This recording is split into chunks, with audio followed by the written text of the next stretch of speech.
Hello. हाँ भैया गोर लागे छिया। गोर लगना छोड़, पहले अपन कन्या के दोस्त के कहानी तो सुन। हाँ भैया कथी भेले सुनावा तो कनी। अले सुन। आप सुन रहे हैं चौहरबा से माँ सरस्वती म्यूजिक की प्रस्तुति।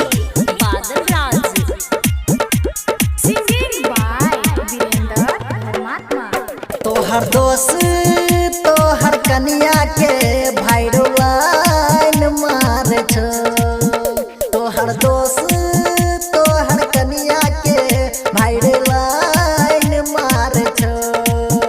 गलही कम्बा विदेश सब खेल कौसन सा, गलही कम्बा विदेश सब खेल कौसन सा, एता छान तोरे छो।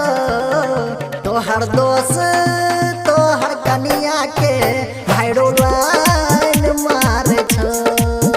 तोहर दोस्त तोहर कन्या के भाईरो लाइन मारे छो।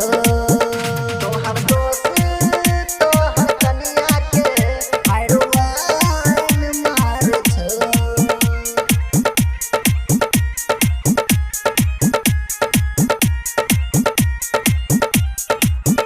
तोहर दोस्त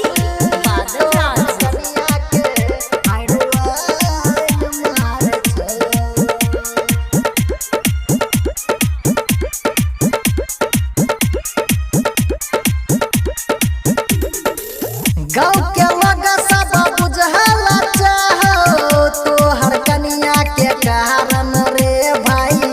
तोहर कन्या के कारण रे तोहर दोस्त के बाइक पर बैठ के जाय छौ रोज ब्यूटी पार्लर रे भाई।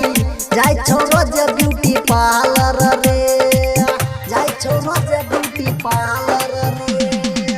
गाँव के लोग सब बुझला चाहो तोहर कन्या के कारण रे। तोहर दोस्त के बाइक पर बैठ के जाय छौ रोज ब्यूटी पार्लर रे। रोज रोज घूमै छौ पैसा खर्चा करे छौ, रोज रोज घूमै छौ पैसा खर्चा करे छौ, बड़ गुमान करे छौ।